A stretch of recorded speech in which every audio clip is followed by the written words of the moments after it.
Subscribe to The Honest Critique for current affairs, movie, book, and product reviews. Also, make sure you press the bell icon to get notified whenever we upload a new video.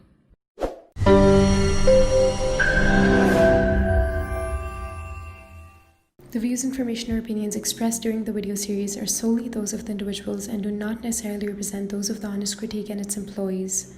The following video contains strong language which may be offensive to some viewers. Viewer discretion advised.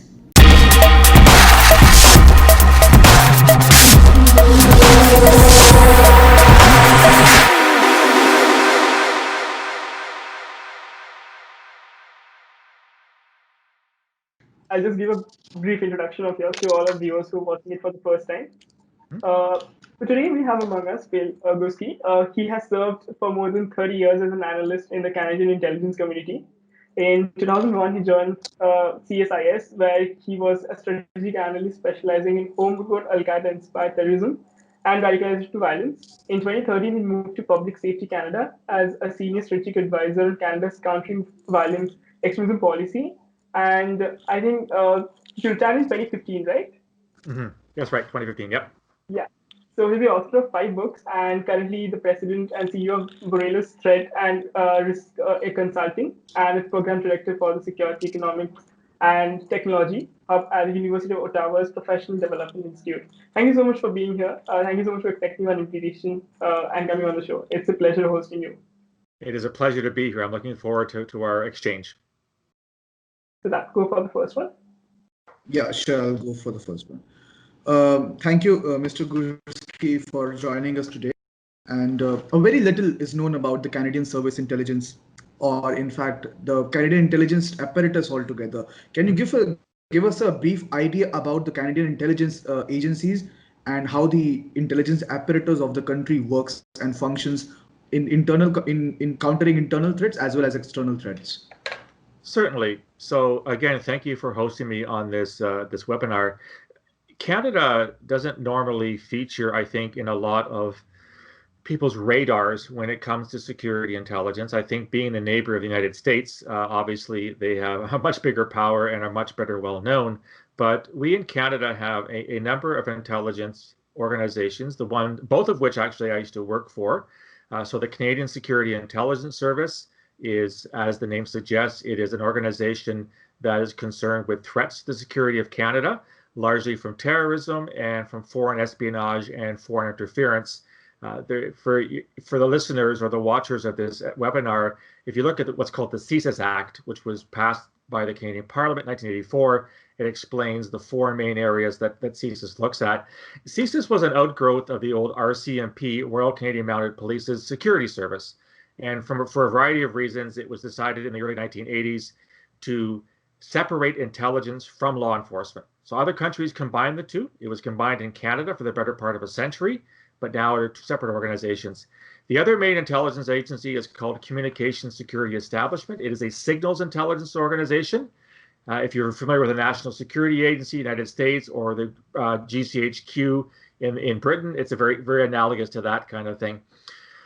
Canada, as a small player internationally, benefits greatly from its relationships with foreign partners. So both the RCMP and CSE and CSIS do enter into sharing agreements with intelligence organizations around the world.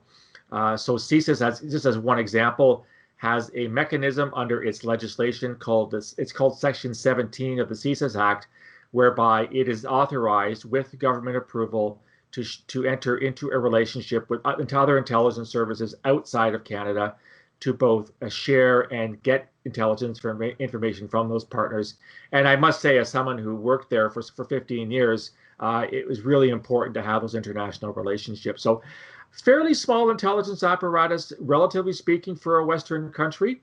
But all biases aside, I would say that a very effective intelligence community and one that serves Canadians and Canada very well. All right. You mentioned about CSE, the Communication Security Establishment of Canada, which is a part of the whole intelligence network. It is also regarded as Canada's most secretive spy agency, if I'm not wrong. It was well pointed about in one of the articles I was reading. So what makes CSE the most secretive agency, considering that it is more technical and technical in nature? It's a great question, and you certainly are not incorrect. It has traditionally been a very secretive organization. I think the reasons for that stem from any organization that deals in signals intelligence and in cryptography is by definition very, very secretive, because you don't want the people that you're monitoring to realize what your capabilities are. I certainly will say that between the time when I worked at CSE, I joined in 1983, and now, so almost 40 years later, it's a lot less secretive. It's a lot more open. And one of the reasons for that is that CSE has been named by the Canadian government as the government's cyber command. So it is the organization that protects Canadian cyber systems, Canadian computer systems. It has by far the best people in Canada who are experts in this particular field. And so CSE advises private industry as well as government on best practices to take to avoid hacking, to avoid phishing attacks, to avoid infiltration by foreign powers. So yes, a very secretive organization, but one that is slowly coming out of the shadows. It's taken a long time, but they're getting there bit by bit. So you joined the agency around 1985, in the late 1980s, right? And the world was very different then compared to now. When we look at the emergence of technology, and a lot of terrorism has been converted to digital space. How different when you retired in 2015? What was the difference between there when you joined the before the emergence of internet and a lot of radicalization happening offline to compare to now? What are the major differences? Wow, what a great question. As I try to remind people, obviously a lot of the people listening will be young students who probably don't remember the Cold War. Don't remember the fact that, at a planet level, we were dealing with two very different views of what the world should look like. Of course, the East Bloc and the West Bloc, that defined international relations for the better part of 50 years, from the end of the Second World War until the early 1990s. So it was a different world when I joined in 1983. As I tell people, the summer that I joined, shortly after I joined, there was a Soviet Air Force shot down a Korean airliner over the Kamchatka Peninsula. They claimed it was a U.S. spy plane, and over 200 passengers were killed when a Soviet fighter jet took it out of the sky. And then a month later, this was under Ronald Reagan, as he was president, decided to invade the very small Caribbean island of Grenada, fearing that it was going to be taken over by Cuba, and therefore would introduce Soviet influence into the Western Hemisphere. So a very different world back then. I think the other major difference, getting to the whole terrorism file, is that there was terrorism in the 1980s, but it wasn't the Al-Qaeda type terrorism that we're most, I guess, familiar with these days. Al-Qaeda did exist. It was busy fighting the Soviets in Afghanistan in the 1980s. But in Canada, in particular, we had issues with Sikh extremism. Of course, we had the very infamous Air India attack in 1985, which was the single largest terrorist attack in history prior to 9/11, in which two Canadian Sikh extremists planted bombs on an Air India flight that was bombed out of the sky off the coast of Ireland, killing 329 people. We also had Armenian extremist attacks in Canada. A Turkish diplomat was killed in 1982 by an Armenian extremist, and a security guard was killed in 1985 outside the Turkish embassy. These were Armenian Canadians seeking to punish Turkey for the alleged genocide against Armenians beginning in 1915, so during the First World War. So terrorism was definitely on people's radar in the 1980s. Again, after the wall fell, after the Soviet Union dissolved, we found we had a bit of what we called a peace dividend in the early 1990s. We didn't worry so much about the East Bloc. It had disintegrated, and terrorism was just starting to rise to people's, I think, attention in the 1990s. And of course, as 9/11 occurred, everything changed. We are now 20 years into the so-called war on terrorism, a term that I absolutely detest. Wrote a book calling it For an End to the War on Terrorism, because the term is really not a very good term. So you ask about the whole offline versus online, and it's true that I think with the rise of the internet and the rise of social media, it has changed the nature in which people consume information, in which they share information, and in which they can be influenced by information. we talk a lot about online radicalization, for example. But here's where I want to put a cautionary note in. Based on my experience in security intelligence, yes, online is very important, but offline is equally important. So yes, you can meet people online who can share ideas and inspire you to act, but more often than not, it's the people you know in your actual immediate environment. It's your friends, it's your family, it's the people you go to school with, it's people you go to work with. And so I just caution that we shouldn't say that the only problem to deal with here is the online environment. It is an important environment, and as you're probably aware, I was just reading in The Economist this last week about how Twitter and Facebook and other social media platforms are really struggling with trying to take down material that is either hateful or terrorist in nature. And I'm not sure if you use this term in India, it's like playing whack-a-mole. Every time you shut down one website, 10 more appear. So it is a huge struggle, I think, for online platforms to do this. But let's not forget that for most people, even, I live online, you live online, we all live online now. We also live in the offline world. And I think we tend to dismiss the importance of the offline world. As I said, people who decide to carry out attacks, and I think we're going to talk about the Vienna attack in a few minutes. It's turning out really interesting. Some arrests have been made by German officials, Austrian officials, and Swiss officials that they think are people linked to the Vienna attack. In other words, it may not have been just a lone actor, which again just shows once again that it's who you know, whether it's virtually or in real life, that has an impact on your decisions to become radicalized to violence. And I just again, I want to caution that we have to remember and remind ourselves that this is a really, really complicated phenomenon, and we can't reduce it just to, oh, it's all Twitter's fault, or it's all Facebook's fault, or it's all 4chan or 8chan or TikTok or whatever.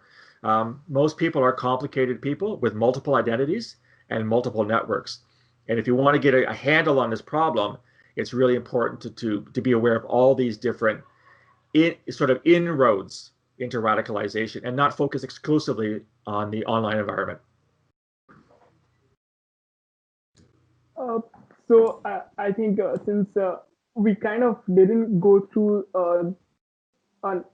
terminology, which I think we should have discussed, and you rightly mentioned, of the way we define terrorism. It varies, and there is not a single, one of the most contested definition we have. We have not come across any definition. The United Nations tries to define it, it couldn't. But still, if you could define what will you consider something which is violent or extreme in nature, and if not the word terrorism, an act of violence, how will you categorize something like that? And a second part is, I'll just add one more thing. So I think there's this thing by David Rappaport, which he categorized 4 waves of terrorism. And the 4th wave is something I think where you started your journey with, is religious extremism. And I think which you specialize in that as well. Yeah. So how do you define something as religious extremism? What considered as something as religious extremism? And why is everyone talking about it so much in these days? Okay, those are very good questions. And as you noted, last time I counted, there were over 200 definitions of terrorism around the world. So there is absolutely no consensus anywhere. The definition that I rely on as a Canadian, as someone who worked in Canadian intelligence, is what the Canadian Criminal Code says that terrorism is. So very simply, it starts in section 83.01 for those who are interested in the Canadian Criminal Code. And it says that an act of terrorism is an act of serious violence, either planned or executed by somebody who does it for ideological, political, or religious reasons. Now, as you can, I sure appreciate, the word ideology and the word politics and the word religion means different things to different people. Most people, myself included, tend to use the terms violent extremism and terrorism synonymously. That is, they mean the same thing. Others would see them as very different. I tend to just, for reasons of not trying to say terrorism all the time, I use the word violent extremism as well. So it is violent, i.e. you're talking about the killing or maiming of people. And secondly, it is extremist. And what that means is it's not just run-of-the-mill ordinary criminal activity, because you do not want to conflate criminality with terrorism. Terrorism is part of criminality. Criminality is much bigger than terrorism. And I think we get into a lot of problems when we try to say that the two are the same. As a bit of a sidebar, there's a lot of talk here in the West about so-called incels, involuntary celibates, a very small number of which who have carried out attacks and killed people. In fact, 2 in Canada in the past 3 years. And there's a movement to call this terrorism. I have fought back against that because I see it as violent misogyny. I do not see it as terrorism because A, it's not ideology, B, it's not politics, and C, it's not religion. So I know people disagree with me, and this is an ongoing debate, but I certainly understand that people will take the word terrorism and use it to mean what they want it to mean. And we certainly saw in the aftermath of 9/11, a lot of countries that we would consider not to be allies in a Western sense were saying, well, we've been fighting terrorism for decades. Why didn't you notice? And yet we would say, you're not fighting terrorism. You're fighting legitimate insurgencies in your countries because you're treating people poorly. So a good example would be the Uyghurs in China, right? There definitely is Uyghur terrorism. There have been Uyghur terrorist attacks in China over the past 6 or 7 years. What China has done is to label all Uyghurs terrorists and all Uyghur activity terrorism. So taking a few examples and extrapolating to an entire population of tens of millions of people, that's not helpful. I don't think we're going to get to a consensus on what terrorism means at any point. It's a very politicized term. And as I said, we're living in a post 9/11 period. It's been almost 20 years now since the attacks in New York and Washington. And that has defined an entire generation. It has changed the dialogue on what terrorism is, what we're going to do about it. I think in many ways, 9/11 is for, the generation I'm speaking to, what the Kennedy assassination was for my generation in 1963. It defined a whole new, the assassination of a US president changed the dialogue on violence. And 9/11 has changed the dialogue on violence. I'm not going to change that. You're not going to change that. It is what it is. The whole Rappaport issue is a good one. I actually interviewed David Rappaport for a podcast about 6 months ago. I've been following David Rappaport for quite some time. He's an absolutely brilliant man. He's in his 90s, and he's still teaching at the University of California, Los Angeles, UCLA. He's most known for, as you mentioned, his wave theory of terrorism. So without wanting to get into details, there have been 4 major waves of terrorism since the late 19th century. We are living what he calls the 4th wave, the religious wave, which is more or less dated to 1979, which was an incredibly important year because there were 3 major events in that year, all linked to religious extremism. There, of course, was the Iranian Revolution in February, in which the Shah was overthrown and replaced with a Shia theocratic government. We all know that Iran supports terrorist groups across the Middle East. There was, of course, the Soviet invasion of Afghanistan on Christmas Day of that year, which led to the creation of Al-Qaeda and sort of the launch of modern Islamist extremism, which has been around for a long time, but it's now in a new phase. An event that doesn't get a lot of notice was the November seizure of the Grand Mosque in Mecca by Saudi Islamist extremists. Everyone forgets about that one. That led to Saudi policy of actually kowtowing and accepting Islamist extremism in their own country. They felt that by giving preachers more power, it would stop terrorism. It was the opposite effect. And that actually launched the Saudi program of sending preachers around the world, intolerant, hateful preachers who espoused a Wahhabist view of Islam. And they spent lots of money. Indonesia is full of Wahhabist preachers. Indonesia never had a problem with Islamist extremism until the Saudi clerics showed up. So this is why this religious wave dates from that year. And of course, it's important to point out that religious extremism is not limited to Islamists. There are Buddhist terrorists, which should be an oxymoron, in Myanmar and Sri Lanka. And in Thailand, there's a Buddhist monk who advocates the killing of Rohingya Muslims, which is kind of counterintuitive to what Buddhism stands for. Of course, we have Jewish extremists in the West Bank, people who think that the West Bank belongs to the people of Israel and that Palestinians don't belong there. And there have been terrorist attacks carried out by Jewish extremists. Of course, we have links to Christian extremism, especially in the United States with the far right. There are elements of Christian extremism. Sikh extremism hasn't gone away. It is still there. We have Hindu extremism in your country, whereby we have people who are very anti-Muslim and very anti-Christian. You talk about love jihad, which is a ridiculous term, and talk, we have these, what do they call them? These cow vigilantes who are, Hindu extremists who will kill people who consume cows, who consume meat. So I think religious extremism certainly has dominated the discourse over the past 40 years. And when I talked to David Rappaport 6 months ago and I asked him, do you think this wave is ending? He said yes, and I disagree with him. I think that the religious wave is an exception. Having said that, though, the first wave of terrorism was the anarchist wave in the 19th century. We still have anarchist terrorism in the year 2020. So the wave theory wasn't meant to say that, you know, each terrorism wave has a definitive period of time and then disappears. It doesn't disappear. It may be a little less obvious or a little less representative. But the way that I understand he used the wave theory was to discuss the dominant particularity of terrorism in any given time. So yes, in the 19th century, anarchist terrorism was the dominant form. There are still anarchists today. The dominant form since the late 1970s has been religious extremism. And even if we move on to another stage, and there's a great debate about what the fifth wave will be called, if we have a fifth wave, that does not mean that religious extremism has disappeared. It's not going away anytime soon. And we certainly have seen over the past month in Europe alone, the number of terrorist attacks either carried out or foiled by security intelligence and law enforcement appears to be on the rise. And as I say to my audience, if you want to understand religious terrorism, just follow what's happening in Afghanistan on a daily basis. So the United States has entered into so-called peace talks with the Taliban. The Taliban is a terrorist group and is killing dozens of Afghans on a daily basis. And so, you know, the religious wave, I think, has an awful lot of energy left in it. So it's a great question to ask. And it was a very long answer, and I apologize for that. But this is an extremely complicated issue. And I just wish that people would stop trying to oversimplify what we mean by terrorism and what we mean by violent extremism. Thank you, sir. That was quite very much defined and very well said on the religious extremism and how ideology, politics, and religion further shape terrorism ahead. So you spoke about Afghanistan and told that we should get daily updates in what happened in Afghanistan.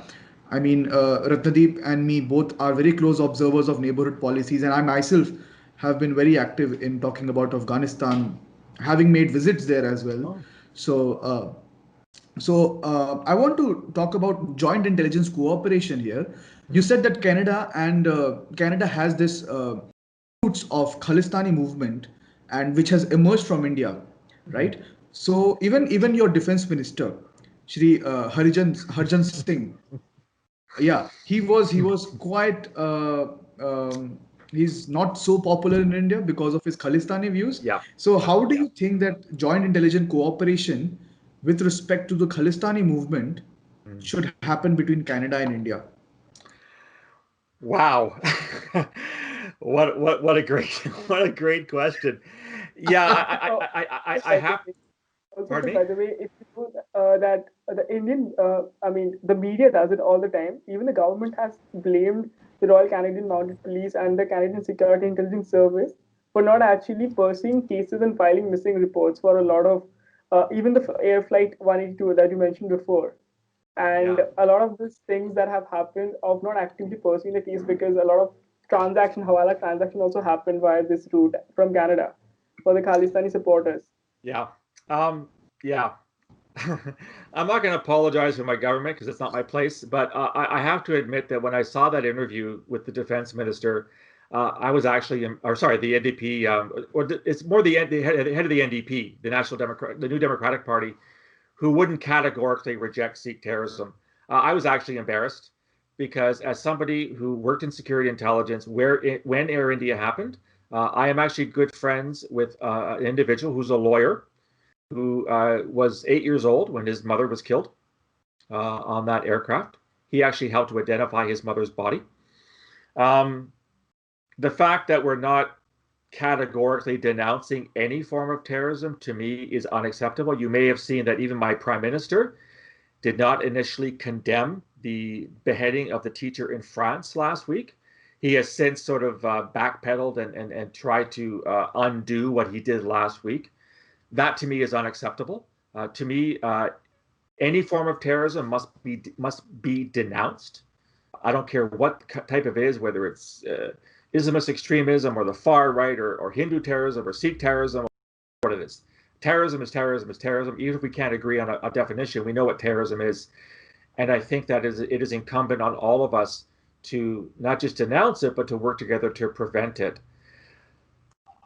From my perspective, and you have to understand that, obviously I no longer work in the Canadian intelligence community. I've been retired for the past 5.5 years. But from my perspective, when you work in security intelligence, you do everything in your power to collect information, to process it, to corroborate it, to see if it's true, because, guess what? People lie. We certainly saw that with the American decision to go into Iraq 2003. That was based on faulty intelligence, incorrect intelligence. We do what we can. And then the way that CSIS works in Canada is CSIS is authorized to advise the government of Canada. So we say, here's what we know. Here's what we don't know. Here's what we think it means. The government is not obligated to take the information that's provided to it. It's part of all other types of considerations. And as you can imagine, any government has any number of people trying to influence it, trying to get it to adopt certain policies, to construct its internal and foreign relations. So even intelligence in the world, you may find that there are other considerations that are being considered more seriously or more importantly by the government of the day. I would like to think that intelligence is an important part of that puzzle. Obviously, I'm very biased, having spent more than 3 decades in that particular field. But I also recognize that when you're running a country, there are lots of things sort of on your plate simultaneously, and there are lots of things that enter into decision making. So I'm not saying this to excuse what my government is saying. I would say that they should denounce categorically any form of terrorism. But I certainly understand that they will do what they are doing, or any government will, based on what it thinks is the right policy to go forward. Governing a country is complicated. There are a lot of moving parts, as I said. Intelligence is just one of those parts. It's an important part, but it's not the only one. I'm not sure if that's a satisfactory answer to your question, but to me, as I said, we do have an obligation to investigate terrorism, irrespective of what that form of terrorism takes. The challenge is terrorist movements and different terrorist ideologies are multiplying. So to give you a very, concrete example, when I worked for the security service, most of our resources on counterterrorism were devoted to Islamist extremism. Why? Because that was the greatest threat. We foiled several plots here in Canada in the 2000s and the 2010s. We've had 5 or 6 successful attacks in Canada since 2014. 2 people have died in terrorist attacks in Canada since that time. We did not have a very robust far-right terrorism investigative effort when I worked there. Now, I left in 2015. My understanding is that has changed, is that because we are concerned about far-right extremism in Canada. The problem then becomes you've only got finite resources, and you have to devote the finite resources to infinite threats. So if you take resources away from Islamist extremism to look at the far right, what happens if Islamist extremism rises again or gets more difficult? What about Sikh extremism? What about far left extremism? What about anarchist extremism? And this is the challenge when you work in this field, is that you never have enough resources to devote to all the threats that are out there. You take your direction in part from the government, and you take your direction from what you're seeing developing on the ground. So you're able to act independently in the allocation of resources. You also have to listen to what the government lists as its priorities. All that to say, it's a very complicated environment right now. And I've been saying for years, getting back to the Sikh question, Sikh terrorism has not gone away. We certainly, and there's good evidence that there are still Sikh extremists here in Canada who are advocating for violence to be used to create the independent Khalistan. What we're doing about it, I don't know. As I said, I'm a couple years out. But to me, I don't think it would be a priority for us for the simple reason that there are other higher priorities. In a perfect world, you would have enough resources to look at all the priorities. Alas, gentlemen, this is not a perfect world. And I don't think the resources, especially you have to take into account now during COVID, all of our governments are struggling just to keep the lights on. because of the amount of money that's being spent in wage subsidies and trying to keep the country working. Governments are entering into trillions of dollars of debt. And for any security intelligence agency to say, hi, we need more money, isn't going to happen right now. It's as simple as that. There are other priorities going on. So it's a really great question, and it's a hard one to answer, because I think that life is complicated and governing a country is complicated, and there are always competing demands for resources. So when you're on the cabinet table and you have your public safety minister saying we need more money, well, so does the health ministry saying the same thing, and so is the environment ministry saying the same thing, and so is the defense minister saying the same thing. So these are very, very drawn out, complicated conversations that take place to demand money and resources. I wish I could give you a better answer to that question. I think it's an important one, but I think that's the reality we're facing now at the end of 2020. So I think that actually answers a lot of the part that we have mentioned. And of course, as you mentioned that you served in the agency, and you could answer to the best of your capacity to the limited information that you can give it to us. So thank you so much for answering that.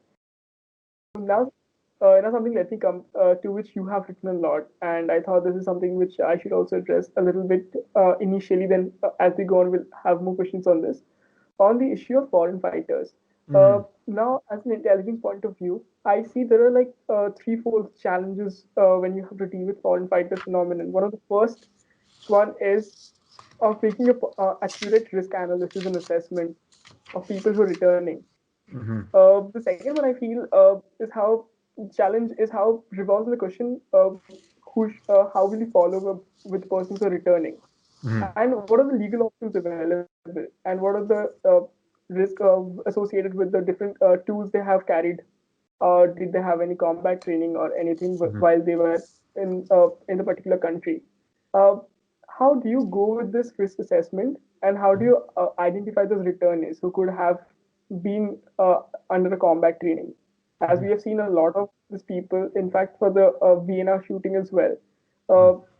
These are foreign fighters, right? How do you do a risk assessment for this, and how important it is? Because during the time when you actually retired was the time when it was at the peak.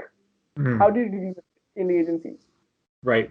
Okay. This is the book everyone should read, Western Foreign Fighters, that I wrote in 2015.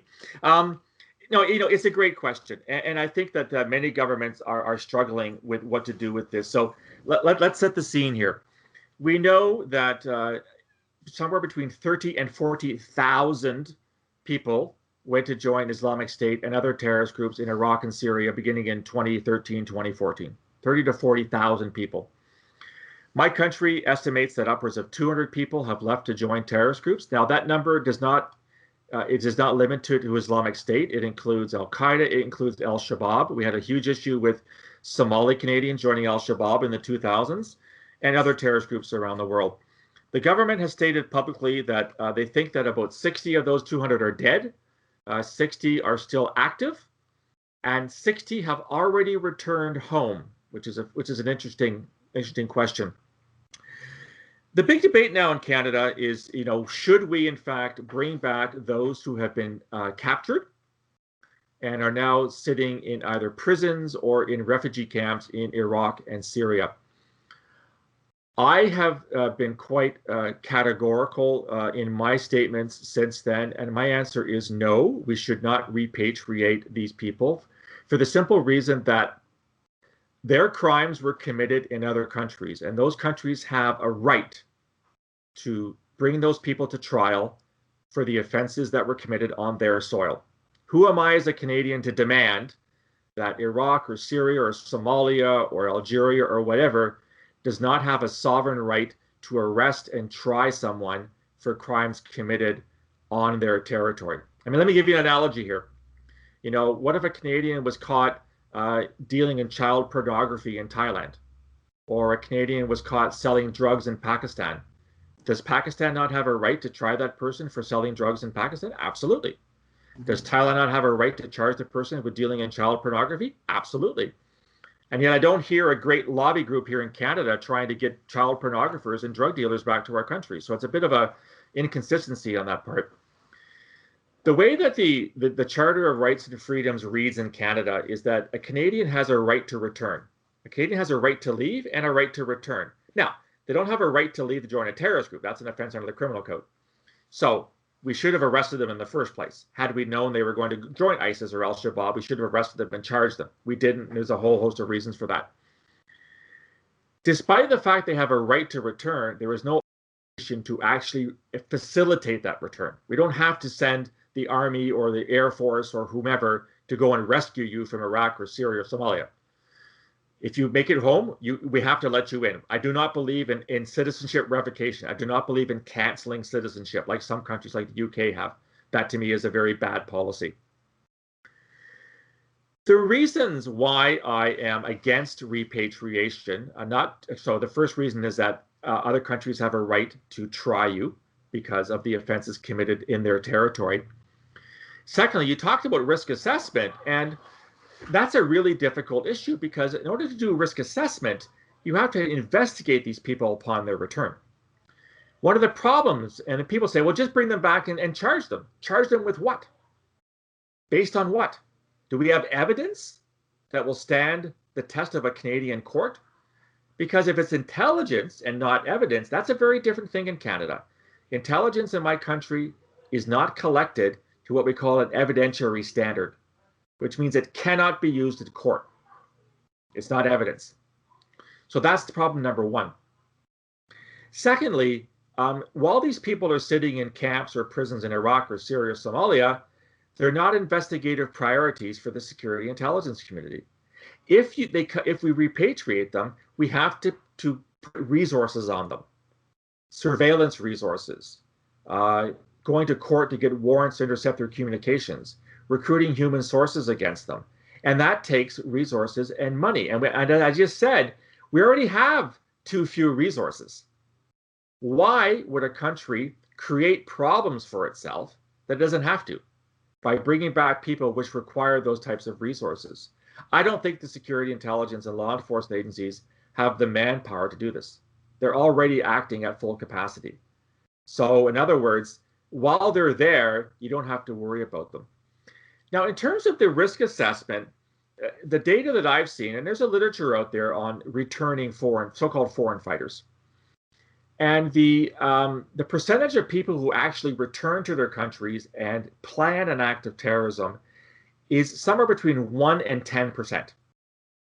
Okay, so it's not 95%, it's not even 50%, it's between 1 and 10%, which is very low.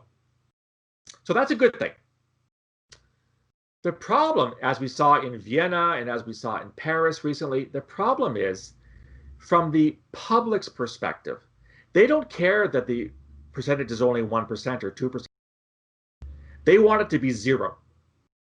So if you bring somebody home and you monitor them and you decide they don't pose a threat, so you apply your risk assessment model and you conclude they don't pose a threat, and you let them go and you stop investigating them, and 6 months later, they carry out an attack in which 5 people are dead, or 20 or 25 or 100, what does the public say to you?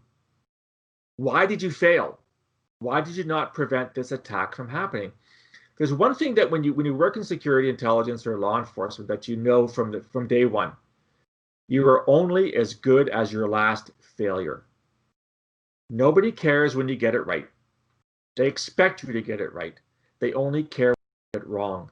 And so governments are reluctant to bring these people back for fear that 1 or 2 or 10 will carry out an act of terrorism on Canadian soil, which will look bad on the government.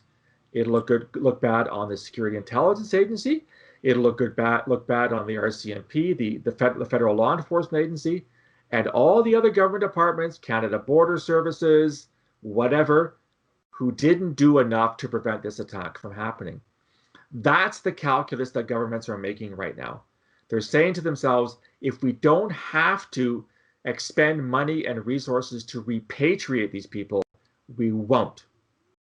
If they make their way back, we cannot prevent their entry under the Constitution, but we will not go out of our way to try to get them back. That's been Canada's policy so far. It appears to have been the policy of most Western governments as well. There are some exceptions. The United States is one of them. But then again, the United States, nobody has been cleared of terrorism since 9/11. Every single trial results in a guilty verdict. That's the atmosphere in the United States over the past 20 years. The attacks in Vienna and the attacks in Paris, as you're probably seeing, are leading to a new dialogue. President Macron in France is calling for a review of the Schengen system, which is the freedom of movement within the European Union. There's talk about doing a lot more security in Europe to prevent more attacks like that from happening. And yet there are still tens of thousands of fighters and their families who are sitting in camps. I have advocated bringing the children home because the children are not terrorists. But I've also advocated that those children should be removed from their parents because the parents are not fit to raise them. No parent who brings their child to enter ISIS qualifies, in my books, as a good parent. You know, the state has the authority to remove children from their parents under the most severe circumstances: physical abuse, sexual abuse, emotional or mental abuse. This, to me, is a combination of mental and emotional abuse. If a mother and a father brought their child to live in the caliphate, I see those people as not worthy of having those children. I've been criticized for that. I've been criticized for advocating that. To me, the children should be rescued and rescued. We've brought one back so far. She was an orphan. Her parents had been killed. Bring all the children back. Let those who join Islamic State or Hayat Tahrir Shams or whatever the groups are in Iraq and Syria or Al-Shabaab in Somalia, let them stand trial where their crimes were committed. That's my position, and I've been quite consistent in that over the past couple of years. Thank you for putting that out as well. I think that's I think people who are watching this, especially policymakers, will take a note of that because it's a very important point you made. Because I was seeing, I think, a video in the Italy camp in Syria, and I saw how many children were being stuck there, especially without any education as well, access to education or proper healthcare. Exactly. So one of the other things that you mentioned while you mentioned the other points is how it becomes very difficult to understand, even if you try to these foreign fighters actually return. There is no conclusive evidence of their actual presence in Syria because a lot of these people slip from the Turkey border, and the reasons for actually going there, or what were who were they with, even if they were in Syria, and what are the things, or what are the felony they have committed there. In this respect, either until unless, especially with the Canadian law, until unless you get conclusive evidence or video footages of any action or crimes they've committed, how difficult it has become to prosecute anyone, even if you know for a fact, or he has actually admitted that he has committed crimes, any sort of crime.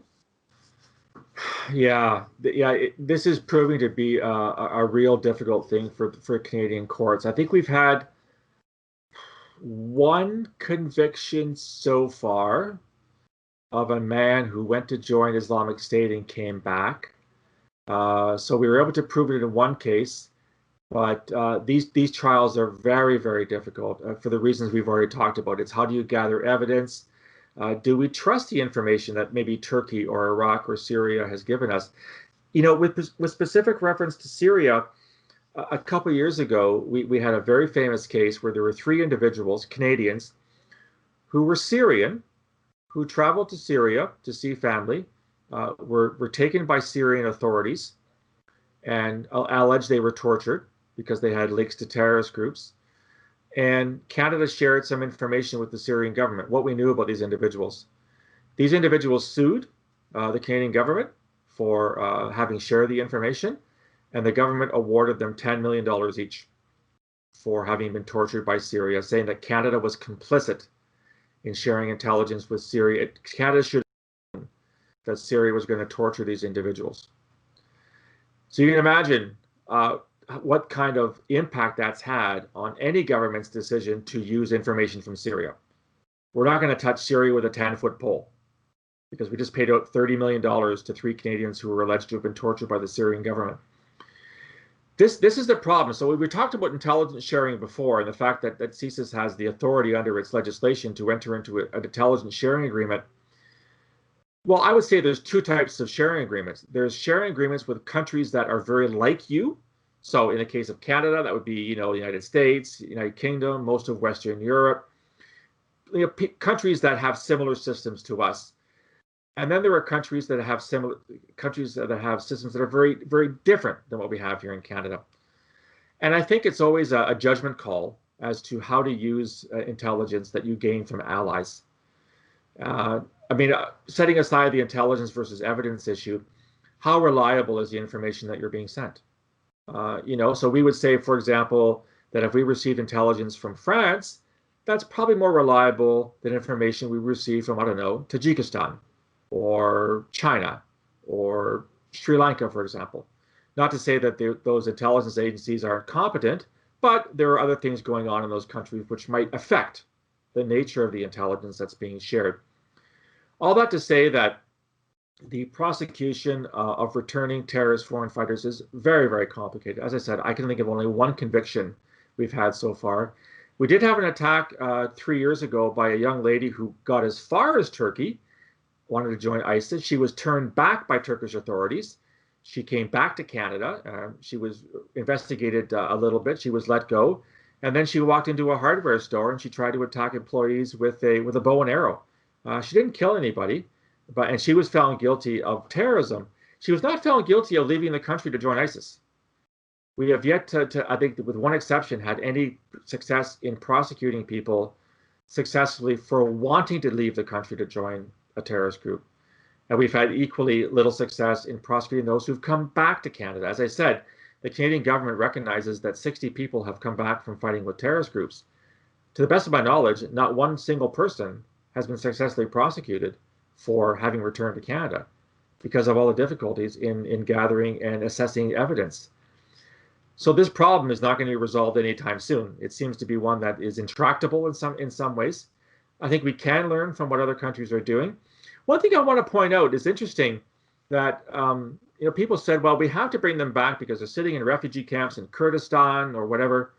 The Kurds have recently been receiving assistance from the Swedes in setting up their own judicial system, in setting up a court system where they can actually try these people in Kurdish territory. Now, we recognize Kurdish territory is a bit controversial. The Turks don't want it, the Syrians don't want it, the Iraqis don't want it.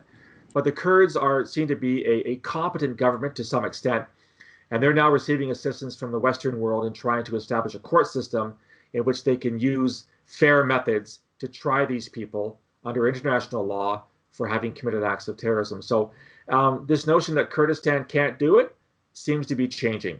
And again, that is the best scenario. You want to try people, not only because the acts were committed on their territory, but the victims are from their territory. And the victims have a right to see the people who killed their family to be tried in the country where they live. That to me is the underlying principle behind all of this.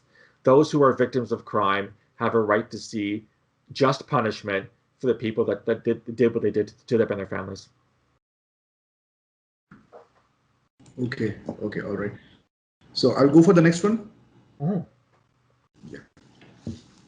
So you discussed about foreign fighters and how the kind of prosecution can be done and multiple things related to that. Let's come to homegrown terrorists who operate from a different shield, pledging alliance on a personal level and wannabe ISIS terrorists. These elements in Western countries and especially Canada, in Europe, in Argentina, in Sweden, in Stockholm, in France, these elements have gained a tremendous amount of attention with their activities and with their conducts all around. So what one can calculate is that ISIS is not just an ideology, is not just a terror outfit. It's an ideological movement which is spreading and gaining roots all across the region. So what is the correct counter narrative to this ever expanding ideological movement? Because even though people say that ISIS has been completely destroyed and completely vanished from the geographical relevance, but still it somehow finds a very sizable amount of space in people's hearts and minds. Yeah. So how do we come to counter that narrative? how much time do we have? Can I spend the next 3 weeks talking about this? No, I wish. It's a fantastic question, Siddhant. It really, really is. So the way that I've always described Islamist terrorism and the groups like ISIS and Al-Qaeda is there's three different levels. There's what we call the Al-Qaeda or ISIS core. These are the people that actually belong to the group. So with Al-Qaeda, it was in Afghanistan in the 1980s and 90s, 2000s. ISIS was in Iraq in the 2010s. So they had an actual place. So Al-Qaeda was in Afghanistan, ISIS was in Iraq and Syria. Then their second level is what we call the affiliates. These are groups that take inspiration from the groups, and they actually call themselves. So we had, for example, we still have Al-Qaeda in the Islamic Maghreb, Akim, very active in Algeria and in Libya and sometimes in Morocco. We have Al-Qaeda in the Arabian Peninsula, very active in Saudi Arabia and Yemen. We have Al-Qaeda in India. In Indian subcontinent. Yeah. Exactly. Same with ISIS. There's upwards of 20 ISIS affiliates in the world. There's Islamic State West Africa, Islamic State in the Greater Sahel, Islamic State Central African Province, Islamic State in Afghanistan, Khorasan Province, etc., etc. That's the second level. The third level are what I call the independents, those who are inspired by Islamic State and or Al-Qaeda. And when I worked in security intelligence, the investigations we were doing were mostly that third category, as you said, the so-called homegrown. These are people who do not belong to the core group. They do not belong to an affiliate, but they see themselves as part of the greater movement. They take inspiration from it, and they want to act in its name. So they'll often do things saying, I did this for ISIS. There's an attack 2 years ago against a police officer in Western Canada by a man who hit him with a car and then tried to. Luckily, the police officer was wearing protective armor and didn't get killed. He had an ISIS flag in his car. He probably couldn't spell ISIS, but he saw himself as part of ISIS. So he's part of that third category. What you're seeing happen now as well is that groups like ISIS are encouraging that third category in their propaganda. They're telling people, you don't have to come here anymore. The caliphate has been temporarily dissolved. We're coming back, by the way, one day, but for now, don't get on a plane to come here because we don't have the space for you. What we want you to do is stay in your home countries and do it where you are. Do it in our name.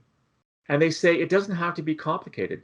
You don't have to fly planes into buildings. All you have to do is get into run someone over, like we saw in Barcelona, like we saw in Nice a couple of years ago, or in Stockholm, or pick up a knife, or a machete, or a gun, or a bow and arrow. The analogy I've been using, this strategy by Islamic State and to an equal extent by Al-Qaeda, it's what I call the Nike brand of terrorism. Just do it. Do what you can with what you can. And they've been remarkably successful at this. So if you look at the attacks that have taken place, they're often by people who want to be part of the group, couldn't travel for all kinds of reasons. Either they were stopped or they didn't have enough money or they didn't have logistics. And what you also see, interestingly, is in the aftermath of an attack, within 1 or 2 days, what happens? ISIS puts out a statement saying one of our soldiers, one of our warriors in Austria or Sweden or Canada or wherever was, a hero of Islam. He was a lion of Islam and he carried out an attack killing the infidels.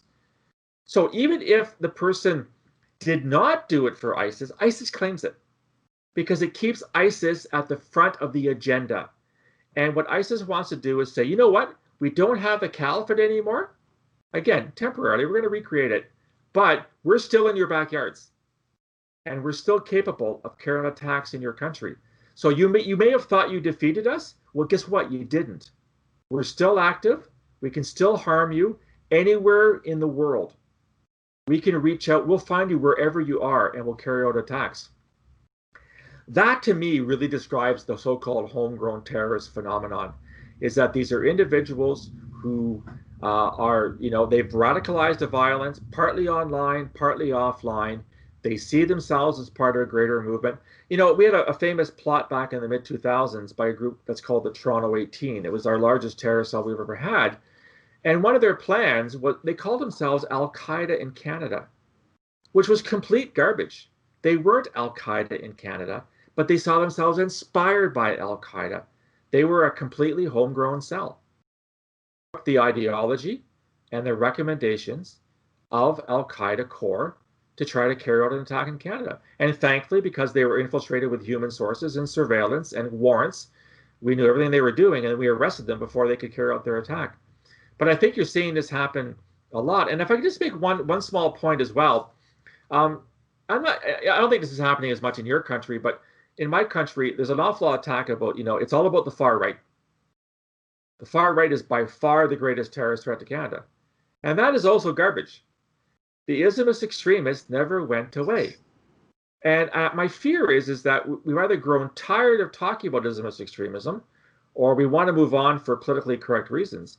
What's happened in France and Austria over the last couple of days, the Belgians just by the way, arrested 2 minors who had pledged allegiance to ISIS. They want to carry an attack against a police station. The Americans just arrested somebody who wanted to kill police in Oregon. He was an ISIS wannabe. So again, to underscore my earlier point, it's all of the above simultaneously. And we seem to have forgotten this notion that Islamist extremism is still a major threat. Again, if you do the numbers around the world, you look at terrorist attacks around the world globally, 99% of terrorist attacks are carried out by Islamist extremists. If you throw in Afghanistan and Pakistan and Somalia and Nigeria and Yemen and Iraq and Syria and most of the West, most of the attacks are by Islamist extremists in 2020. So let's not forget about these guys. Yes, we have to deal with the far right, absolutely, but not to the detriment of worrying about Islamist extremism. So this homegrown phenomenon is not going away either. I think we're going to see more and more people who want to be part of greater movements, who are inspired by these movements, will be planning more terrorist attacks around the world. You very rightly pointed out the very big threat that is emerging out of the right-wing extremism movement, RWE. And you just said that you're not sure about India, but let me tell you one thing: we have it all. I mean, we are suffering from it day and day. We had riots this year in February, in which some 30 people died, Hindu-Muslim riots, and everything was sparked by right-wing extremism. Yeah. And you mentioned about the cow vigilantes and groups like that. These are all a result of the right-wing extremism that has emerged in the last couple of years. So yeah, moving ahead with my next question, sir. Sorry, before you do that, you made an interesting comment. So in India, you use the term right-wing extremism to describe Hindu extremism. That's terminology that you use? No. Academically, we use it. In scholar ways, but in our particular language, I mean, even if we have to address this issue in English, we just use it like Hindutva propaganda. Okay. Yeah. Right. Okay. Actually, Thank you. The problem is, so there's this controversy which erupted recently, not very recently, a year back. So when someone used the term called Hindu terrorism, and there's this right-wing groups started protesting, saying that Hindus cannot be terrorists. So a safer term, people use right-wing extremism, a safer term. No. Well, thank you for that clarification. I do understand. I mean, I do follow Indian politics to some extent. I know about the BJP and the RSS, and I know the influences. So I'm very, very aware that there's a constituency in your country that is very violent and very intolerant in nature. But I understand there's also a lot of sensitivity about language. And let me just assure you, as a Canadian, we constantly have this debate about what to call things, because we don't want to offend anybody. Canadians have a reputation for being a very apologetic people. We're always saying sorry to everybody, and it seems to me that there's this joke I'll share with your listeners. If you're in a crowded room or you're on a bus or a subway, how do you find the one Canadian in the crowded room? You bump into everybody, and the first person to say sorry to you is a Canadian. So there's a great debate about terminology, and I understand that you're having the same debate in your country as well. So that's interesting. So anyway, sorry, you can go to the next question. Yeah, sure. Thank you, sir. So Coming back to what we were discussing previous to this, the lone wolf attacks and how homegrown terrorists operate. Recently, what we have seen in light with the incident that was going in France, contemporary to that, the Vienna shootings took place, the Quebec knife attack took place. So, are these attacks a new wave of jihadism, or these are in the same flow of how lone wolf attacks took place, as we discussed in the previous part, that happened in London, Sweden, Stockholm, or Barcelona, etc., or even Nice, I mean, in Yeah. France? I wouldn't say they're a new phenomenon because we've been seeing them for the better part of the last 20 years. I think that when you talk about terrorism, the critical part is what is that particular individual or group's capabilities. So, for example, in a country like the United States, with a very high degree of gun ownership, it is easy for a shooter to acquire an automatic weapon. Think about the school shootings in the United States. Think about the attack in Las Vegas at the hotel, and was it 2018? They never found out what his motive was. I mean, the individual killed 50 people. He wounded 500 people from that hotel in Las Vegas, and then he killed himself. I mean, it wasn't a terrorist attack because they couldn't prove the motivation. It was just a mass shooting, of which the United States, unfortunately, has a lot of them. So it really comes down to what can the individual get access to. And as I said earlier, what Islamic State is saying is that you don't have to get an automatic weapon. Just drive your truck down the road or your car down the road, or get a knife from your kitchen table, or go out and buy a machete, or take a club. I mean, the attack I referred to in the hardware store earlier in Canada in 2018, the original weapon was actually a golf club that she picked up from the golf section of the hardware store. That's what she started swinging at people at first. So it's not a new phenomenon. It's something which people, they will adapt according to the circumstances. So this is why I'm really very careful and not saying this is a new trend. It's actually an old trend that simply is repeating itself. And I think sometimes we're guilty of over-analysis in trying to figure out, are what we're seeing today significantly different than what we saw yesterday? Sometimes the answer is yes, and sometimes the answer is no. So getting back, you mentioned about the knife attack in Quebec City. That does not appear to have been a terrorist attack because there was no ideological motivation behind it. This was an individual who, and again, this is very early days, but the initial police information is that this person had serious mental issues, had indicated several years ago a desire to kill people.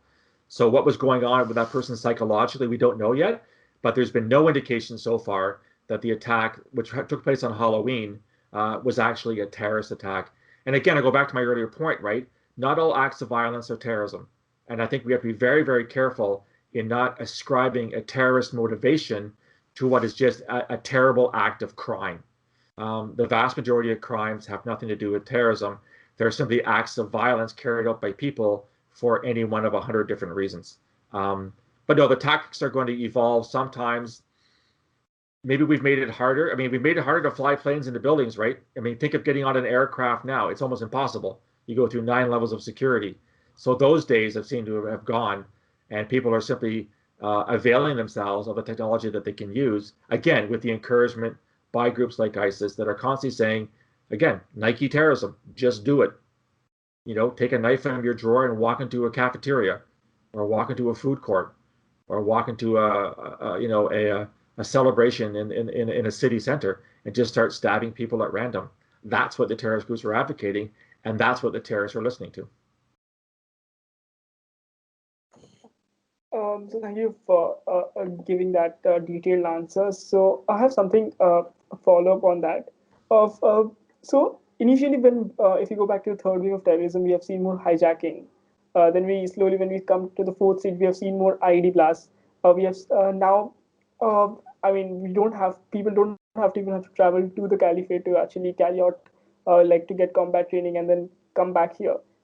It's just you decide to take out, as you mentioned, a knife from your kitchen and you go and stab people. How difficult does it become for intelligence community to intercept such attacks? Yeah. Because you do not know, because you do not stockpile explosives, right? And you can actually intercept an attack like that. How difficult does it become? Yeah, great question. And the answer is very, very difficult. You can put restrictions on precursors for IEDs. So let's say you need X, Y, or Z to create an IED. Well, you can put limits on that.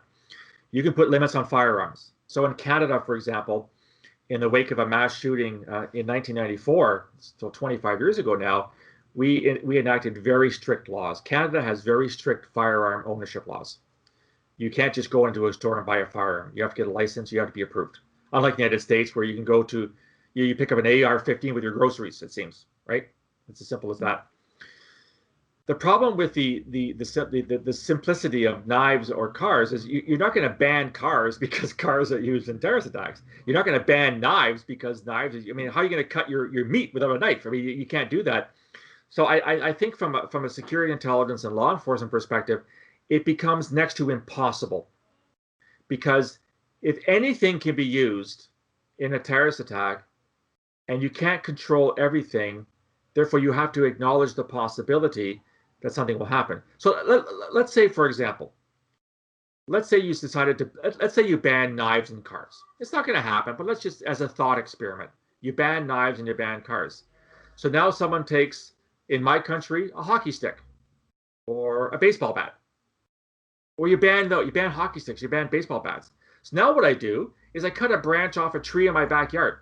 You know, a branch about, this big. So what's that, about 15 centimeters wide?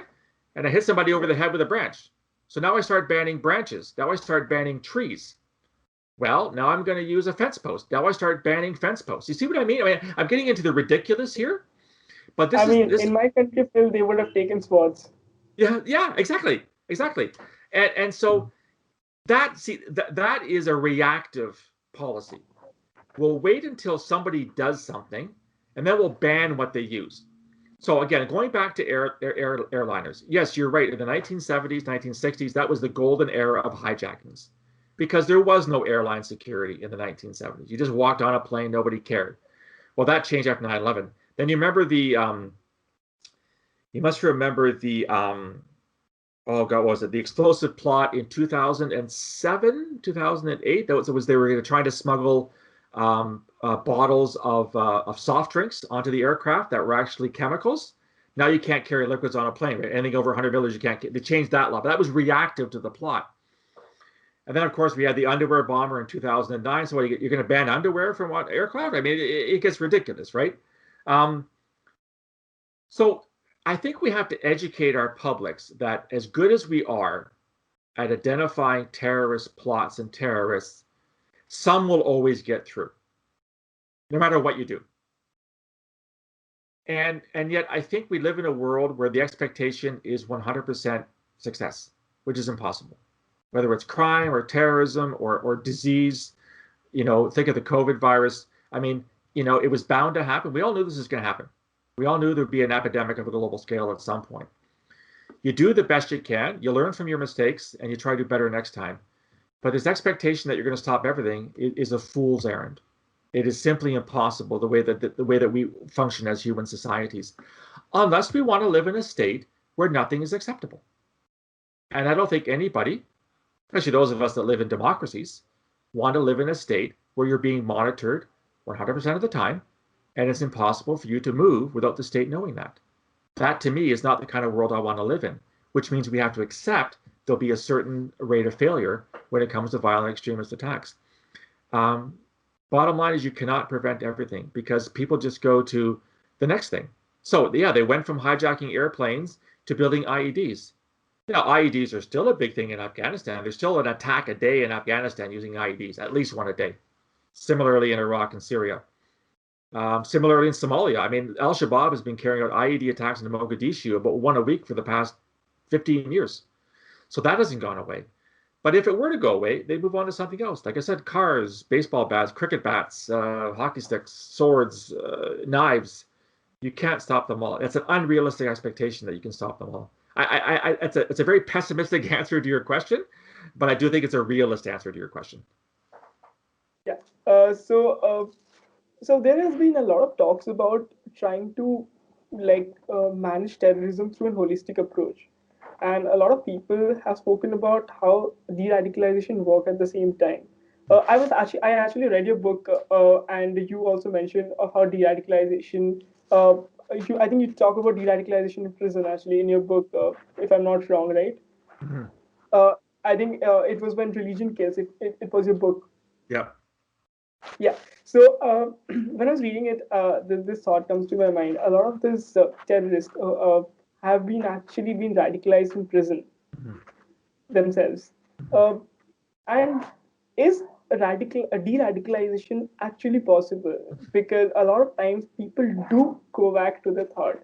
Yeah. Uh, is it about de-radicalization, or should we actually look for trying to integrate more of a sense of like trying to alter the thinking process, not giving up actually, Yeah. but actually trying to alter the thinking process? Yeah. Because you cannot change a person's ideology, right? Yeah. Yeah. No, again, you're asking such great questions this morning. So let's look at let's look at the spectrum of radicalization. So in a perfect world, you would prevent it from happening in the first place. Well, how do you do that? Well, that's a very, very complicated question. It has to do with, integration issues. It has to do with doing what you can so people feel part of society. They don't feel alienated. They don't feel marginalized. And by the way, those are overly simplistic terms. Not every terrorist is marginalized. Not every terrorist is impoverished. Not every terrorist is, doesn't feel part of society. Many do. This is what I wrote in my first book, The Threat from Within. It comes from all different parts. But still, you want to create the conditions under which somebody doesn't think that terrorism is a viable option. They're not going to go down that path. They won't radicalize. That's what you want to achieve to the best of your ability. If a person is showing early signs of adopting violent extremist ideologies, then we enter what's called CVE, countering violent extremism. And there's a whole bunch of initiatives around the world. There are counseling sessions and there's, education programs and things like that. Some successful, some not so successful. If you're dealing with people who are already heavily radicalized, who have already committed an act of terrorism, or who were arrested before committing an act of terrorism, now you're talking de-radicalization, okay? That's a very, very difficult thing to achieve. And I've been on record of saying that it's not that I deny it's possible. I just have no idea how you measure whether or not what you're doing has had success. And I'll give you a very, very good example. The Vienna terrorist went through a de-radicalization program in Austrian prison. And Austrian officials have admitted that they let him go because he told them he no longer believed in the ideology that got him arrested in the first place. They now know he lied. They now know that he fooled the system. And now people are dead as a result. So you can imagine what this is going to do for the Austrian de-radicalization program. It's going to put it under great scrutiny. People are going to question whether or not it works. And that's a valid question to ask.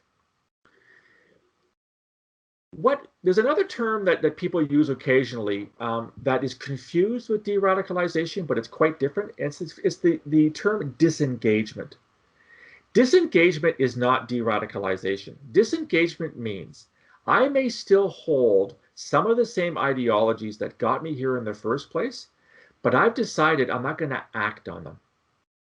Now, disengagement is much more easily detectable than de-radicalization. Why? Because disengagement is whether or not you actually do something, and I can measure that. If you say you've disengaged from terrorism and you don't commit an act of terrorism, that's a pretty good indication you have in fact disengaged. De-radicalization suggests you no longer hold certain thoughts and certain ideologies. Now, I don't know what you guys have in India, whether or not you have machines that read people's brains. I mean, this is not Star Trek of the year 2400. We don't have that technology yet. So how do you determine if a person truly has decided to reject an ideology, or the person's just telling you what you want to hear, which is exactly what happened in Vienna and what happened last year in London, by the way, United Kingdom. There was a gentleman who was part of a de-radicalization program, was actually let out of jail and was doing an event with his colleagues, and he killed them. He killed 2 de-radicalization programmers. So he had lied about his de-radicalization. He re-engaged. The problem with disengagement is that you can re-engage. But that can be detected by following people if you have the resources. I have no idea how you measure somebody's de-radicalization. So I'm a skeptic, and again, I don't say this to demean or to be cruel to those who to develop and administer these programs. I think they're doing the best job that they can, but these are very, very difficult programs to deal with, and there's no guarantee that they work.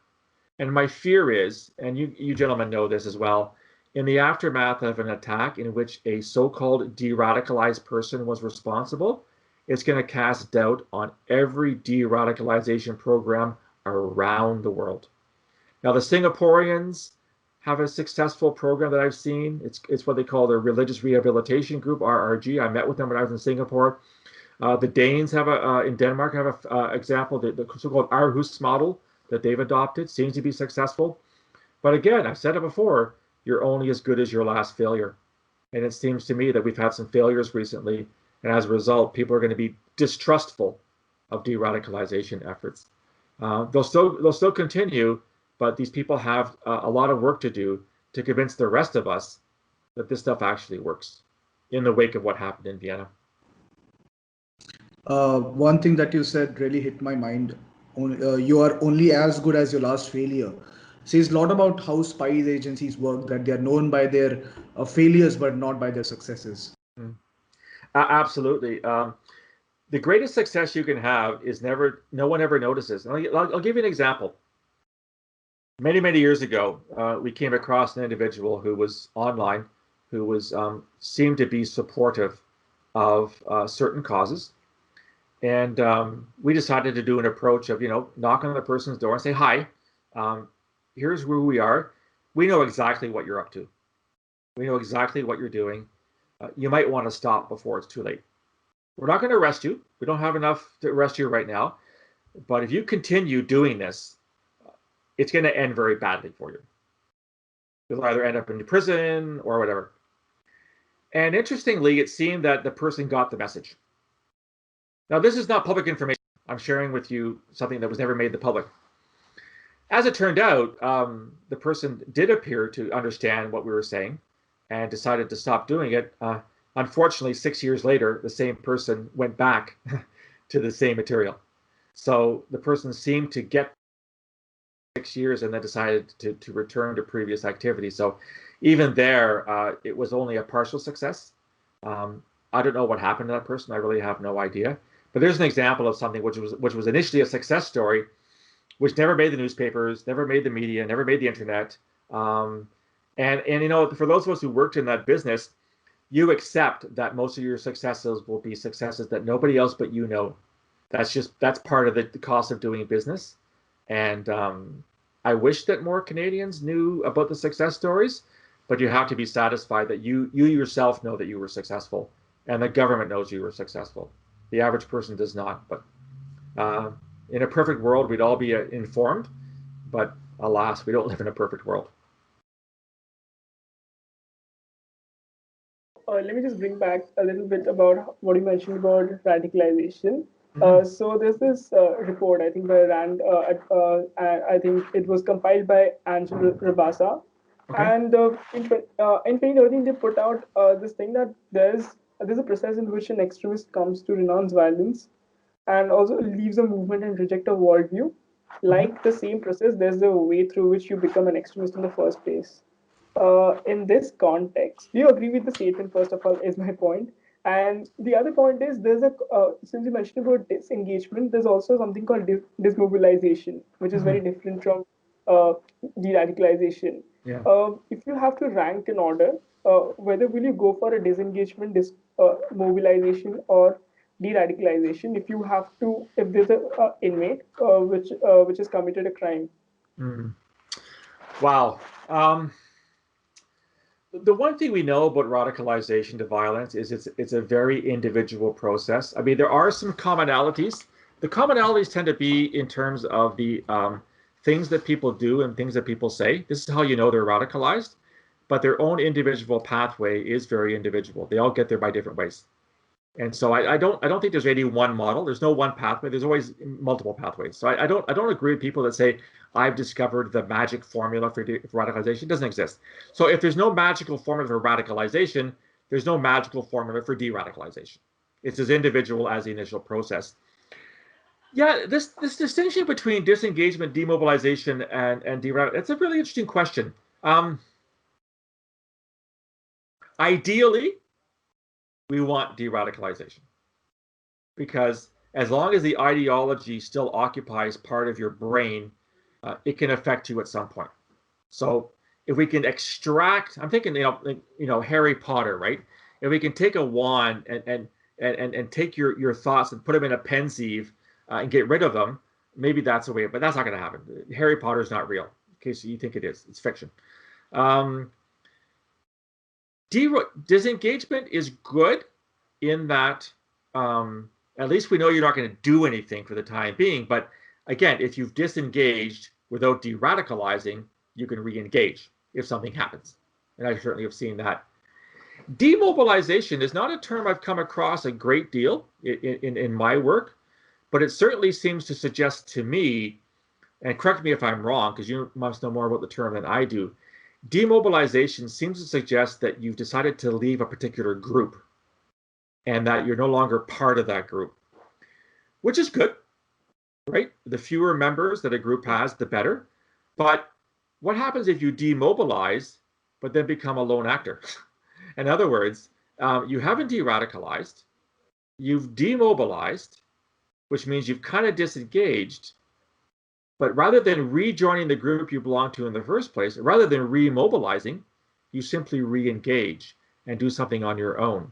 Again, it all comes down to the only guarantee that somebody is not going to commit an act of terrorism is if they don't radicalize in the first place. That's the only thing that we can say is a 100% guarantee you will not have it. If terrorism is defined by ideological, political, or religious motivation, that is the process of radicalization. So you're not going to become a terrorist is if you don't radicalize in the first place. If you're already radicalized, then we're into the de-radicalization sphere. And we've already talked about how that's very difficult to measure. So yeah, demobilization is great, as is disengagement. But if it's not accompanied by true de-radicalization, as difficult as that is to measure, you can remobilize or you can re-engage. That would be my concern in that regard. Okay, that's good. All right. So in terms of disengagement, I have one question regarding the disengagement which is going in Afghanistan / in Doha, Qatar. The disengagement in terms of Taliban and the United States, which happened in February, the withdrawal peace agreement. I would rather call it a withdrawal agreement, not a peace agreement. And thank you. And what is happening right now in Doha when the intra-Afghan negotiations are going on? Parallel to that, what we see on the on-ground scenario, the thing is that violence has erupted quite a lot, especially in the last quarter. Yeah. Not just military targets, but non-military targets have also been targeted, especially like the recent Kabul University attack in which some 24 students and teachers, faculties, even security members were killed. So you said in the beginning of the session that if you want to follow terrorism, you need to follow updates on Afghanistan. And on a very personal level, I follow updates on Afghanistan on every hour, not even daily. Yeah. So in that particular sense, what are your personal assessment of how Afghanistan's future looks like post-US withdrawal, and why is it important for the globe to follow what is going on in Afghanistan? I'll give you a one-word answer. The future of Afghanistan is bad. The so-called peace talks between the United States and the Taliban are simply a cover for the fact the Americans want to withdraw U.S. forces from Afghanistan. It's not more complicated than that. And in all honesty, they've been there for 20 years. The situation has not improved in Afghanistan. U.S. forces are not going to solve it. So I understand the desire by the Trump administration to remove forces, because one of the problems with terrorism is that when you send your forces to a different country, that is often the reason why terrorism arises. Islamic State was only created after the American invasion of Iraq in 2003. It's as simple as that. Al-Shabaab was created only after the Ethiopian invasion of Somalia in 2005. Al-Qaeda arose only after the Soviet invasion of Afghanistan in 1979. So foreign troops are a major cause of terrorism in the first place. I think what the Americans are doing, talking to the Taliban, is disingenuous. It simply is, as I said, a cover because they want to get out anyway. The Taliban are a terrorist group. The Taliban are working with Al-Qaeda. They have their own problems with the Islamic State in Khorasan province, in Nangarhar and other parts of the country. So there are multiple actors in Afghanistan. As you mentioned, Siddhant, the violence is increasing in Afghanistan, has it for the past quarter. You mentioned the Kabul University attacks. It's terrible what's happening in Afghanistan. It's only going to get worse for the simple reason that the Afghan government, the legitimate Afghan government, cannot defeat the Taliban. And it cannot defeat the Islamic State affiliate in Nangarhar, the Islamic State in Khorasan. What so that means, sorry, go ahead. Yeah, you continue. So what this means is that if the Americans were to withdraw the vast majority, if not all of their troops, I would predict that the Taliban stand a very good chance of regaining power in Afghanistan, which means we're back to what, 1994, when the Taliban ran Afghanistan. And I remember those days, I'm sure you do as well. Afghanistan was not a good place to live for women, for children. It was a terrible state. Whether or not the Taliban, they've promised not to allow any terrorist group to use Afghanistan as a base for attacking other countries. I consider that promise to be an empty one. They did it once. Why won't they do it again? To me, the Taliban are a throwback to the Middle Ages in terms of their ideology, their treatment of people. I see no reason to trust them now. That's a very pessimistic scenario. I apologize for being so pessimistic on a lovely Friday afternoon here in Canada, but that's a realistic one. I'm not saying that you're going to see another 9/11 that's going to come out of Afghanistan, but they will certainly foster terrorism within Afghanistan. They will also foster terrorism within Pakistan. And then, of course, you guys in India, you have your own problems with Pakistan, with what's happening in Kashmir, et cetera, et cetera. I don't see the U.S. I understand the politics behind U.S. troop withdrawal. I'm not so naive to think that the withdrawal is going to lead to any kind of stability in Afghanistan anytime soon. Afghanistan will remain an unstable power for the foreseeable future. And as I said, the Taliban stand a very good chance of unseating the government, the legitimate government of Afghanistan, and becoming again the power behind the throne. And as I've said, I get tired when people call the Taliban militants. They're not militants, they're terrorists. Okay, let's not call them soldiers or militants. They're terrorists, and they're a terrorist group. So we're basically handing the keys over to a terrorist group. I guess what remains to see what happens, but I don't see a lot of positive outcomes for Afghanistan in the wake of a U.S. peace withdrawal. And these peace negotiations are a sham. They're a complete farce as far as I'm concerned. Well, that's actually very true when you said that Taliban is in the most advantaged position, and they are definitely operating and negotiating from a point of great power and great ground relevance. But the question again, in my last couple of visits in Afghanistan myself, I've seen how devastated the life is. But in the last 20 years with the American presence, there has been a new upsurge in the civil population. There is a very civil population that has emerged, especially in the capital and in the northern provinces of Mazar Sharif or whatever. Mm-hmm. In the south, also in the southeast, in the southwest, we have Herat. These particular zones have witnessed a rise of a very ideal and very open-minded liberal civilian population. So for them, the future looks very bleak. But how do we put an end to this conflict? That remains one prior question post the US withdrawal, which has not been answered yet. So everyone has their different assessments. I would like to know about your assessment on this. Well, I want to be careful. I don't consider myself to be an Afghan specialist by any stretch of the imagination. I guess the bottom line is, I think the Afghan people deserve our support still. The question remains, what form should that support take? Obviously, military occupation has not worked for the past 20 years. I don't know the answer for Afghanistan. I know that, as you've mentioned, and you know the situation more than I have. I have never been to Afghanistan. I know that people are doing their best efforts to try to create a society for all Afghans, and I wish them well. I really do wish, that they succeed. Unfortunately, as you said, you used the term brilliantly. The future is bleak because there are other actors in Afghanistan who do not want them to succeed. They do not want to see liberalism. They do not want to see, girls in schools. They don't want to see women's rights being recognized in Afghanistan. And the powers who are against those freedoms seem to be more powerful than those who are trying to implement those kinds of systems. So I don't have an easy answer for your question, Siddhant. I'm sorry. It does look like it's almost an intractable problem. My concern would be is that we get out, and then 5 years later something happens and we go back in.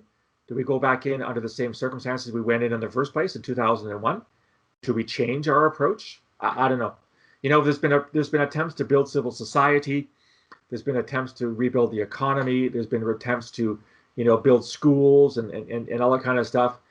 Schools are still being bombed. Women are still being killed. You talked about the attack on the university. I mean, that to me is it's incredibly symbolic, right? Why would you attack a university in Kabul? Because the university represents everything you hate. You hate education. You hate liberal thought. You hate ways of doing things that you don't like, that you are against. And that's why you attack a university. The Nigerian Boko Haram. I mean, Boko Haram in Hausa means, Western education is bad. We don't want Western education. Well, this is what Islamist extremists don't want. They don't want anything to do with us. So, how do you create a system in Afghanistan that recognizes freedom for all? I have no idea. We have been unable to do so over the past 20 years. So what is there out there that suggests we're going to be any more successful tomorrow or the year after? I mean, again, I hate being so pessimistic, but I consider myself to be more of a realist than anything else. And I think that you have to call the situation for what it is. And you, having been there on several visits, you've seen this firsthand, that there really isn't a lot of optimism for positive change in Afghanistan. So, Will, I just have last two questions before we Sure. end this. So the first one is, I have seen some of your podcasts, and one of the podcasts you mentioned how the Western foreign policy, especially the Canadian foreign policy, needs a redo. And I do agree with you in that context which you mentioned. So do you think, firstly, the CSIS in Canada needs to be more open, and it needs to, there are a lot, as you mentioned in one of your conversation, there's a lack of communication in the CSIS, and a lot of people doesn't understand the role or the context of CSIS. Does it needs to be more open like the CIA it is? And can you take us through what about the thing that you mentioned of how Canadian foreign policy needs to change at this point of time? Sure. Why is the need of the hour? Okay. And So one more thing, does the Canadian government get direct intelligence from CSIS, or does it come through policymakers to the government? okay. Are there layers in between? Right. Okay. Again, it's important for me to point out I'm not a foreign policy specialist. Canada is a relatively small player on the world stage. I think we do a good job insofar as we do things, but if we don't have the resources like the Americans and the Brits, for example, I've always thought that the Canadian way of looking at things was, it's not superior. I think it's a good way of looking at things. I think we should share some of our experiences and things. I think that most people welcome when Canada is part of the conversation. And so I would advocate that we are more active in that regard. With respect to my own organization, the former organization, the CSIS, again, further to, I think Siddhant raised the point earlier. I mean, intelligence organizations are by definition very secretive. They don't talk a lot about themselves. I've always been very much, we should have a conversation. This is why I'm doing what I'm doing, even though I'm so-called retired. I do a lot of media in Canada talking about security intelligence because my own organization won't do it for itself. I think we have to tell our story. We have to tell what we know to a certain extent. Obviously, when it comes to security intelligence, ongoing operations, sources, and methods are always going to be held secret because they have to. That's your core business. You can't tell everybody, your secrets. Otherwise, the people that you're trying to follow will find out what your secrets are, and they'll be able to avoid, being followed, kind of thing. But I do think there's room for a greater dialogue. I think that intelligence is underappreciated in Canada. I think most Canadians have a very poor idea as to why we have intelligence and what it does for us, what the advantages are. And And so when you don't tell your own story, other people tell it for you. And as a result, some of those people aren't advantageous. They're not your fans. They don't support you. And so they give out very negative stories about who you are and what you do. And that's what happens when you don't take the initiative and share information with people more widely. So they're getting better slowly.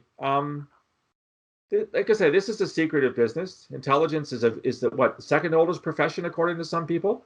That keeps changing, right? We're not sure what the number one oldest profession is, but it keeps changing. But it is a very difficult call to make with people. But I just wish for a much more honest dialogue. Even within the Canadian government, intelligence is not always appreciated. We don't have an intelligence culture like the Americans and the United Kingdom does. I don't know what happens in India, but there are government officials who don't understand intelligence, don't know what to do with it, and as a result, don't tend to use it. It has its limits. It's not perfect, but it is part of the puzzle that should be at least considered. So all this to be said, I think there's a great scope for having a much wider conversation on what intelligence is, what it isn't, what it can do, what it can't do, and what contribution it can make. So I've always been a proponent of a greater Canadian presence on the international stage. I too have traveled around the world as a representative of the Canadian government, and have always been warmly welcomed by people that I've spoken to. Let's face it, one thing we have an advantage, and there's no other way of saying this, we're not Americans. I think Canada has a different reputation, and the United States is a great ally of Canada and always has been.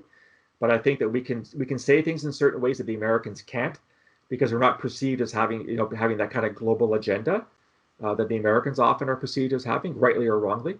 So yeah, I would agree that I think that Canada should be much more active on the international stage and have these types of conversations, both internally and externally. It can only be a good thing. It can't be a bad thing, as far as I'm concerned. I'm not sure if that kind of answers the question, but it's a work in progress. Let's put it that way. Yeah. So just a small follow-up on the thing that you said, then I'll move on to the last question. So the thing is, since you mentioned of how you need to get your story right and how you need to put your narrative as well at times before someone else get it, because the one who sets the story first wins the game, generally. When you're working in the agency and you have to keep your identity as well as your common secret, because the operation is secret in nature, did it ever feel for you to get out your narrative? Because often at times because the government might blame you for an intelligence failure, might blame you that they didn't get the right intelligence at the right time. Right. Does it happen? And at times of a special operations or something on a foreign country when you stay, and when you have your spies down there, how secretive do you have to be to let them stay with their secrets and they do not leak it out to other people about their narrative of their particular version? Okay, so the first part of the question, actually, I was a bit of an exception in that because I was an analyst and not an officer, I was allowed to actually tell people where I worked, because when I dealt with them, I was able to sort of compartmentalize the secret part from the non-secret part. So I was often used as somebody who could sort of tell a bit more of the story. So I wasn't a source handler, I wasn't a surveillant, I wasn't somebody who engaged at that level of operations. I was an analyst that looked at things more broadly. So I was able to say a lot more than my colleagues were, which is something which I keep doing right now, right? I openly admit where I used to work and the types of things I used to do, but I had that advantage because I wasn't knee deep in operations, ongoing operations. In terms of operating abroad, I mean, CSIS is allowed to operate abroad under its legislation. Obviously, that's a very tricky business. Obviously, if you're found out, if you're doing something that the country and where you're located doesn't want you doing it, it can be really problematic. There are ways to cooperate with foreign governments so that you can at least share some of the information that you have with the host government. But there are also secretive operations where you're in an enemy territory where you don't want to share information with the people.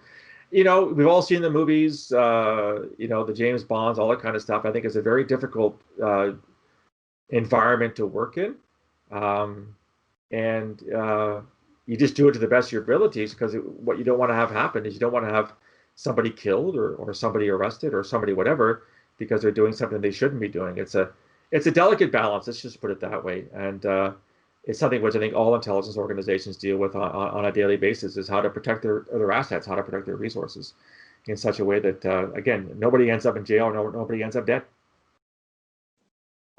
So let me just ask you the final and the concluding question. This is from, I read your book, An End to the War on Terrorism, and I loved it. Thank you.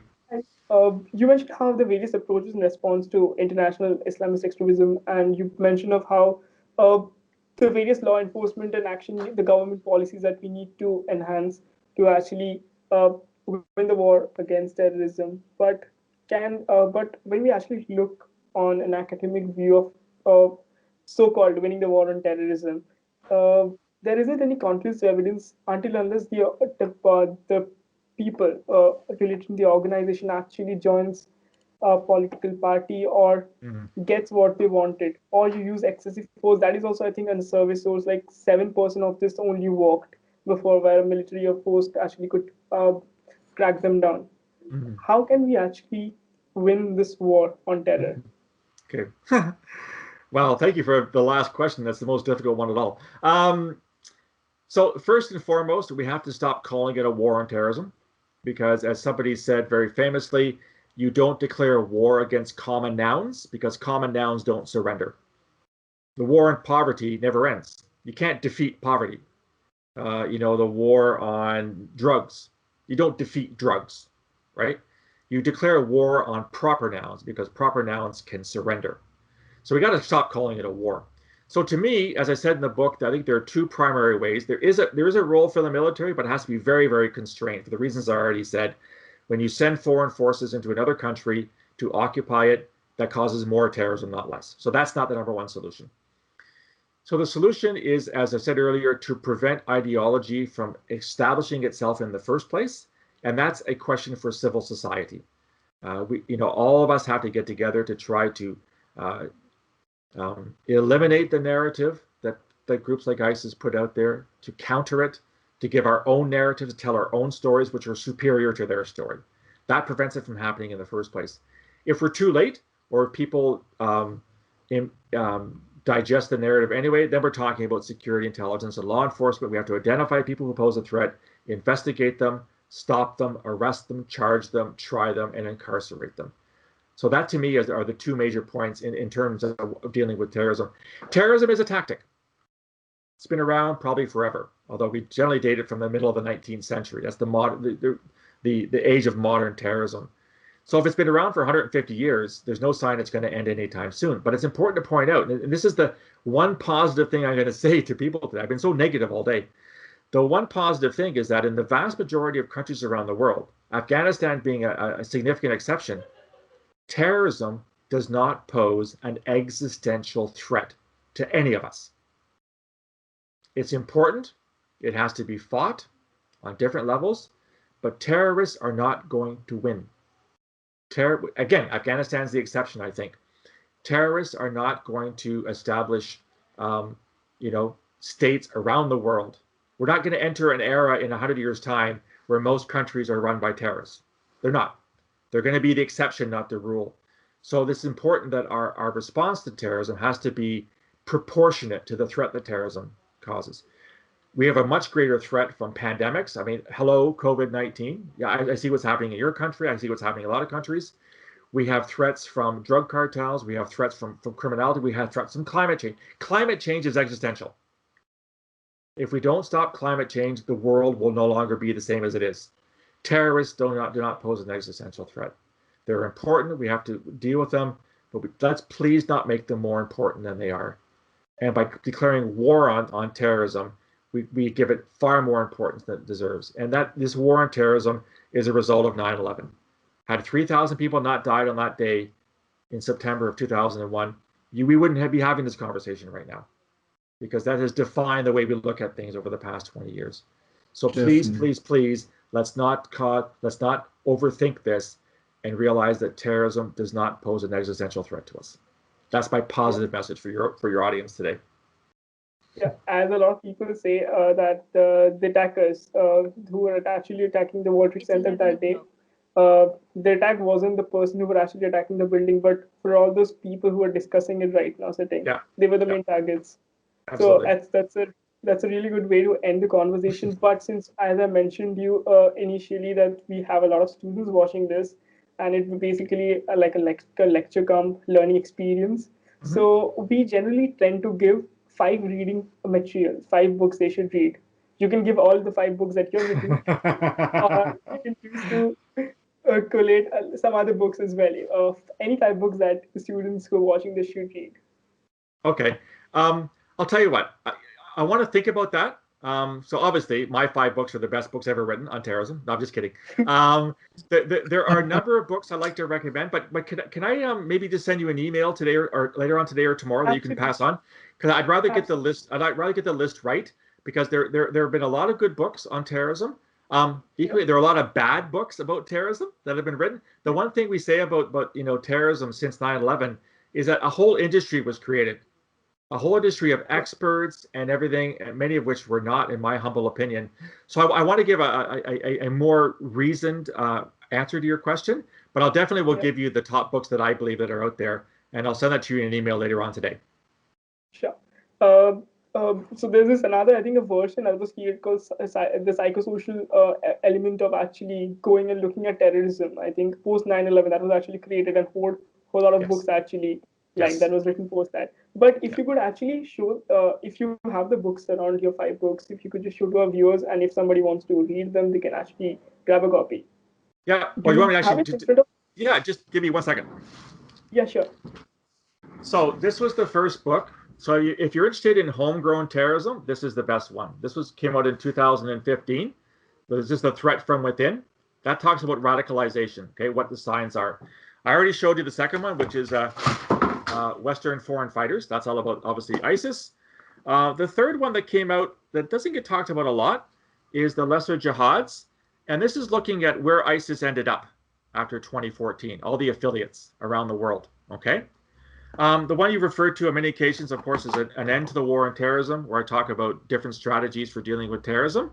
And then the most recent one, which came out last year, is When Religion Kills. And this, of course, is looking at all types of religious terrorism, not just Islamists, so Buddhist and Hindu and Sikh and Christian and Jewish, et cetera, et cetera. So those are the 5 books that have come out. I am finishing up a 6th book, which probably will be of less interest to your students because it's focused exclusively on Canada. I'm looking at terrorism in Canada over the past 152 years, since our country was created in 1867, looking at different terrorist movements and looking at it through the eyes of the security service. So those of us who worked in counterterrorism, what were we thinking at the time? So that book I'm hopefully going to be publishing in 2021. So we will definitely love to host you that time when you actually have written the book. Great. I have actually read somewhere of your 6th book, so I would have asked you, but since you have already told me, that's fine. Great. I actually have a funny story to your books, because the books here in India actually cost a bomb, because they're something around like 2,000 bucks in Indian rupees each of them. Wow. So I asked a friend actually who studies in Toronto to actually bring to the copies, actually a couple of the copies which I actually mentioned I read. Well, thank you for that. That's nice to see. I have a fan base in India. That's something I didn't expect. So I really do appreciate that. You should give more interviews to us. That you will get more have a more fan base. No, so yes. Once COVID ends, I have to come to India and give a lecture in person then. Sure. I will definitely love to. That's a phenomenal idea. Yeah.